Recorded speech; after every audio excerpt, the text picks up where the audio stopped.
Elle est exceptionnelle. Et ce soir, elle a accepté notre invitation pour être à vos côtés. Je vous demande d'accueillir Jeanne Moreau. Jeanne Moreau.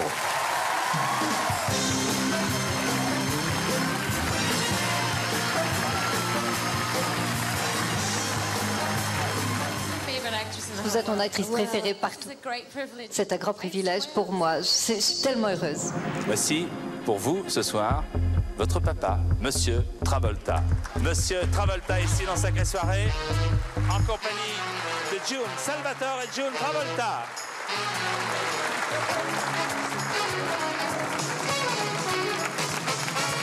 Moi, je vais vous dire que John, en effet, est resté très famille, parce que la dernière fois qu'il est venu vous voir, qu'est-ce qu'il vous a apporté comme cadeau, John Travolta? Il m'a apporté son linge sale à laver. Quel est le premier homme qui t'a embrassé dans ta vie? C'est Rock. Le premier baiser que j'ai eu à 11 ans. Really? C'était mon premier baiser. Bien le voici, Rock Breiner.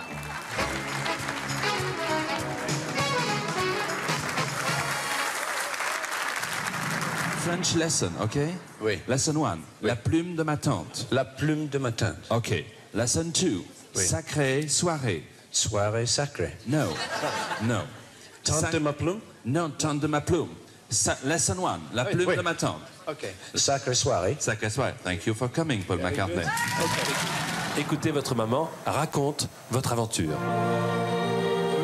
Ce dont nous sommes peut-être le plus fiers, c'est que tu sois resté le même. Toujours aussi proche de ta famille, de tes enfants, Christopher et Bianca. J'ai le sentiment que ce sont des images qui vous ont profondément touché. Oui, quand même. Oui. Et alors, il faut un peu pardonner la maman pour l'accent belge. Hein? Oui. Il va falloir lui dire, puisqu'elle est là. Voici maman.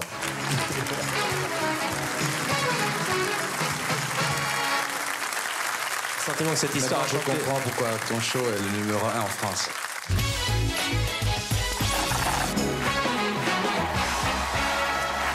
Il a vécu longtemps chez nous, en France. Mais depuis, il fait le tour du monde grâce à sa musique. C'est la première fois qu'il vient à Sacrée Soirée. C'est un phénomène pop international. Place à Mika.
Mika Rain,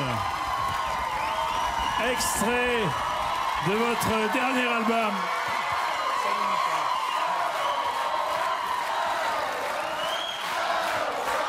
The Boy Who Knew Too Much, deuxième disque de votre carrière déjà. Et belle performance en tout cas. Merci.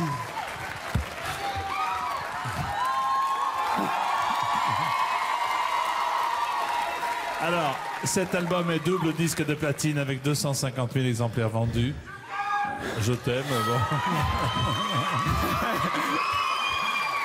Si nous parlions un peu de vous, vous voulez bien? De moi? Oui. Ok. Ok. Vous êtes né à Beyrouth. À Beyrouth. Je suis allé, je peux plus parler. Ah oui, reprenez un peu votre souffle parce que quand même, c'est une performance et le parapluie était lourd. Alors vous êtes né à Beyrouth. Vous n'êtes pas resté très longtemps. Ah non, c'est les chaussures qui sont lourdes. Elles sont magnifiques, regardez ça. Magnifiques. Et je suis monté sur scène et quelqu'un m'a dit « Ah, c'est clair qu'il n'est pas superstitieux. C'est du verre. » Mais je suis complètement superstitieux. Je ne savais pas que le verre, ça portait du malheur. Ah, certainement pas. C'est pas vrai. Oui. C'est pas vrai, c'est une fausse superstition. Je suis né à Beyrouth. Vous êtes né à Beyrouth, donc, oui. Mais culture française, hein, puisque vous parlez remarquablement et celles et ceux qui vous ont donné envie de chanter sont pour la plupart des artistes français. Oui, parce que j'ai grandi à Paris. Quand j'avais 1 an, on a déménagé à cause de la guerre. Et j'ai grandi ici. Alors j'écoutais toujours les chansons françaises, la pop française. Et aussi Shabba Ranks. Si je vous demandais par exemple quelques-unes, 2, 3, 4 chansons françaises qui vous ont donné envie de faire ce métier, si vous avez repris votre souffle. En fait, je suis né en 83, alors quand j'étais à Paris pendant... Non, mais c'est normal. C'est ce qu'on appelle faire l'intro. Il fait l'intro. Non, je fais l'intro. Ouais. Donc vous êtes né en 83. Et je pense que pendant les années 80, j'étais jeune, mais j'étais obsédé avec cette chanson. C'est un beau roman, c'est une belle histoire. C'est une romance d'aujourd'hui. Il rentrait la nuit là-haut vers le brouillard. Elle est rentrée dans le midi. Ils se sont trouvés au bord du chemin, sur l'autoroute des vacances. C'était sans doute un jour de chance. Il avait sous le ciel à portée de main un cadeau de la Providence. Alors pourquoi penser au lendemain? Michel Fugain.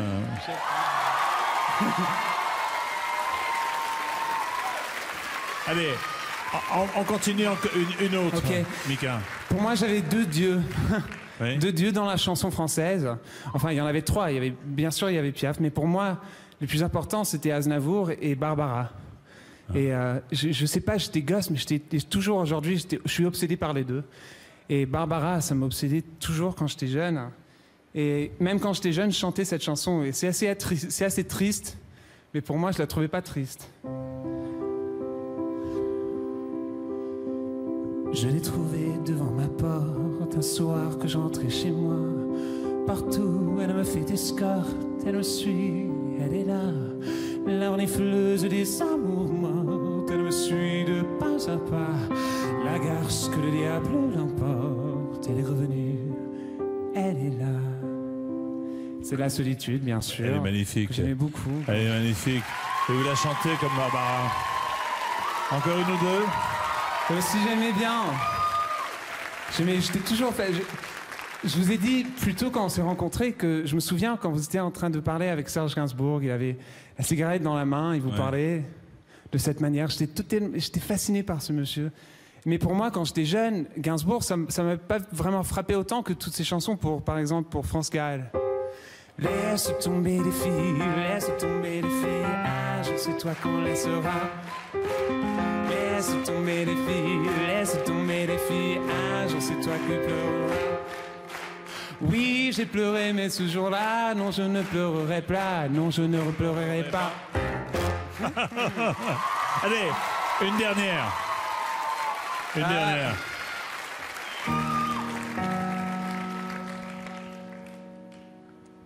c'est presque le sacrilège de chanter une chanson comme ça sur la télé française, mais ça m'est égal parce que je l'aime beaucoup. Je vous parle d'un temps que les moins de 20 ans ne peuvent pas connaître. Montmartre en ce temps-là, accroché ces lilas jusque sous vos fenêtres. Et si l'humble garni qui nous servait de nid ne payait pas de mine, c'est là qu'on s'est connu, moi qui criais famine et toi qui posais nu. La bohème, ça veut dire on est heureux. La bohème, nous ne mangions qu'un jour sur deux. Nous allons, merci en tout cas. Merci à vous, c'était amusant. Poursuivre l'émission, Mika. Avant vous, j'ai eu le privilège sur ce plateau de recevoir les plus grands noms, Nina Simone, Barry White, Céline Dion. Certains d'entre vous ont même démarré leur carrière sur ce plateau. Tenez, regardez ces images.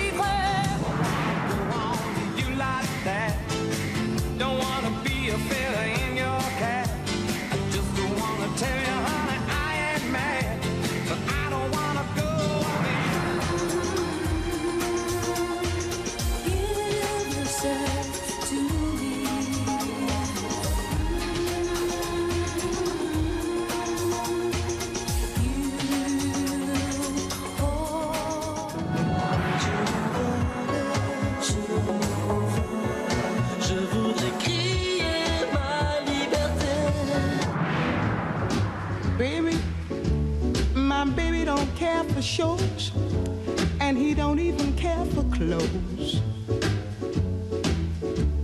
He cares. And then a hero comes along with the strength to carry on, and you cast your fears aside, and you know you can serve. Ça vient, ça fait des choses, l'amour c'est ça.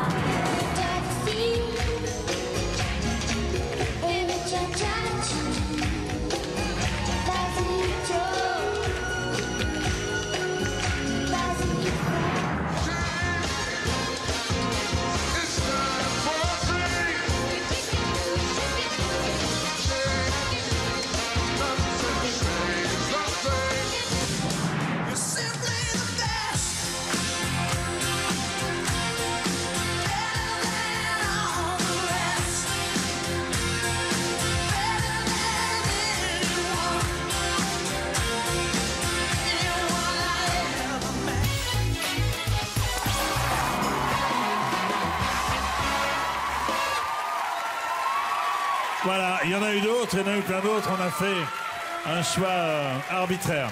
Mika, j'ai un très beau cadeau.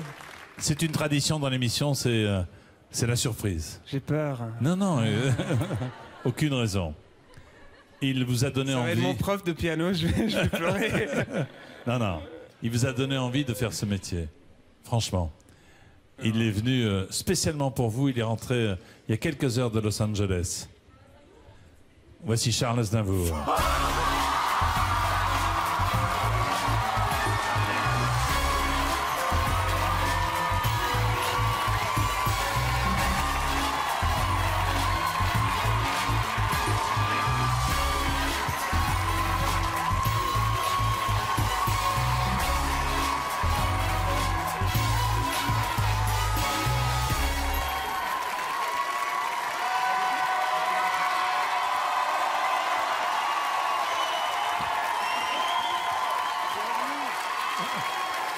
Dites-moi, vous avez, quand j'ai annoncé le nom de Charles, Aznavour, vous avez poussé un cri. Dites-moi ce que ça signifie, Mika, s'il vous plaît. Je peux même pas commencer. Ça veut dire Ça veut dire des histoires, ça veut dire des chansons qui racontent des histoires, ça veut dire des personnages qui durent toujours, ça veut dire mon enfance et aussi toujours, je suis totalement obsédé avec vos chansons, c'est totalement dingue d'être ici. Est-ce que vous connaissiez Mika, Charles? Oui et non. Ah, ça va. Non, mais je vais vous dire pourquoi oui ou non. Je suis très curieux de tout ce qui se passe chez nous et dans le monde. Et je m'intéresse beaucoup aux jeunes que l'on rencontre ou que l'on rencontre simplement au travers de la télévision et de la radio. Et de cette manière-là, je le connais. Ouais. Mais personnellement, je ne le connaissais pas. Est-ce que vous pensiez un jour pouvoir, comme ça, rencontrer Charles Aznavour? Non, jamais, parce que la dernière fois que je vous ai vu, c'était au Palais des Congrès. Et vous avez chanté pendant 3 heures. Et je suis venu de Londres pour voir le concert. Et on est resté jusqu'à la fin. Je suis allé au stage d'or, mais je vous ai pas vu. Et il y a des méchants. Quand j'ai fini de chanter, je m'en vais très vite à la maison.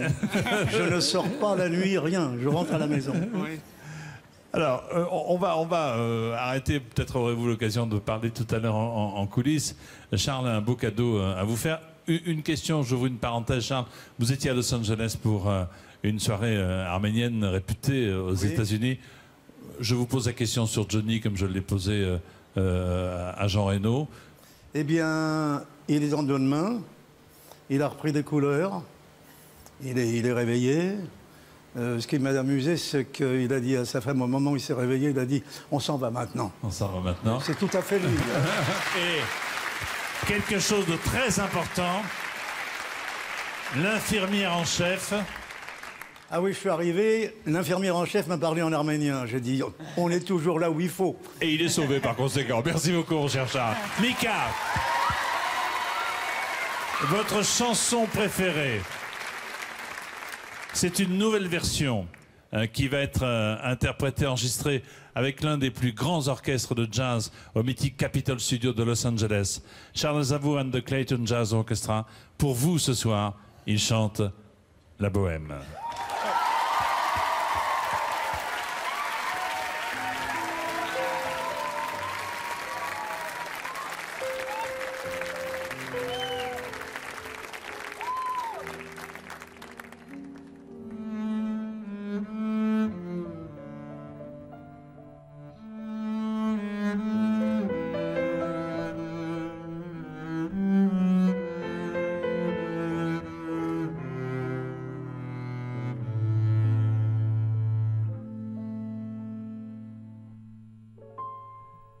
Je vous parle d'un temps que les moins de 20 ans ne peuvent pas connaître. Montmartre en ce temps-là accrochait les lilas jusque sous nos fenêtres. Et si l'humble garni qui nous servait de nid ne payait pas de mine, c'est là qu'on s'est connus, moi qui criais famine et toi qui posais nu.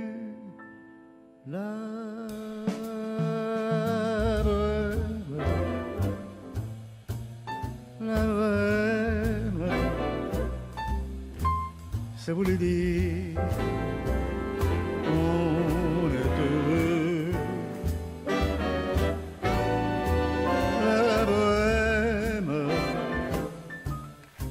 La bohème, nous ne mangions qu'un jour sur 2.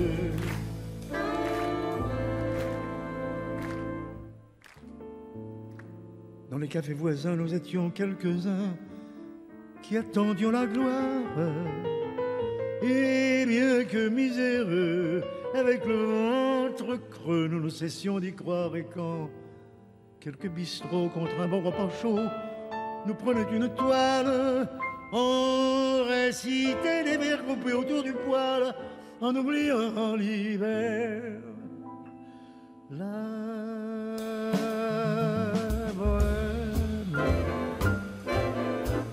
La bohème, ça voulait tu es jolie, oui jolie,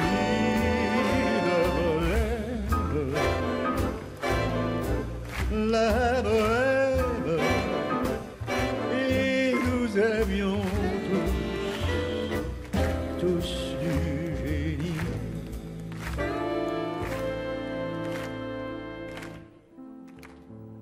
Souvent il m'arrivait de mon chevalet de passer des nuits blanches,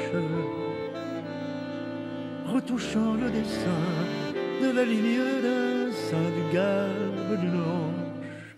Et ce n'est qu'au matin qu'on s'asseyait enfin devant un café crème, épuisé mais ravi, fallait-il que l'on s'aime, qu'on aime la vie. La bohème, oui la bohème, ça voulait dire on a 20 ans.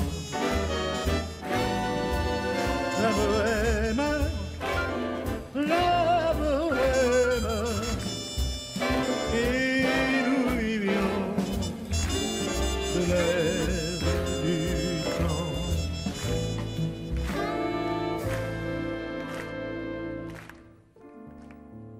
Quand au hasard des jours je m'en vais faire un tour à mon ancienne adresse, je ne reconnais plus ni les murs, ni les rues qui ont vu ma jeunesse.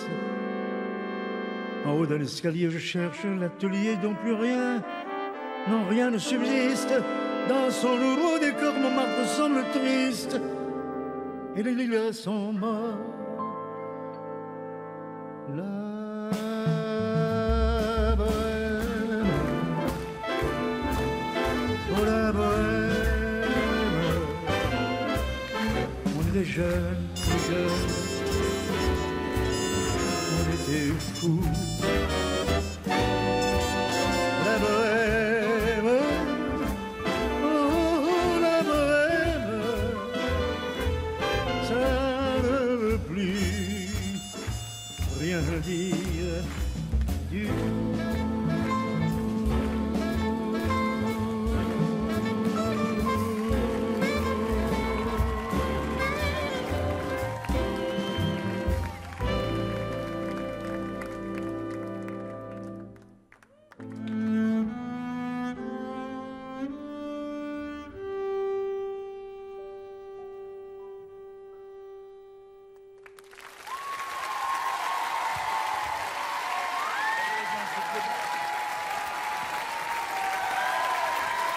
Charles Aznavour pour Mika. Actualité chargée pour Charles. D'abord, cher Charles, un très beau coffret DVD regroupant vos plus grandes prestations à la télé et en concert. Le volume 1 de cette anthologie vient de sortir avec 3 DVD première période remplis de documents rares. 135 chansons inoubliables sélectionnées par Lévonne, qui est là, Lévonne Saillant, que je vous demande d'applaudir, qui est manager et conseiller artistique de Charles Aznavour. Mon cher Lévonne, nous te saluons. Il y a aussi un très beau livre de souvenirs à voix basse. Et pour ce qui concerne Mika, Mika en tournée chez nous à partir du 23 avril, notamment à Paris-Bercy le 26. Et je rappelle également que votre album The Boy Who Knew Too Much est disponible. Un grand, grand merci à tous les deux, Mika et Charles Aznavour. Quel côté on parle?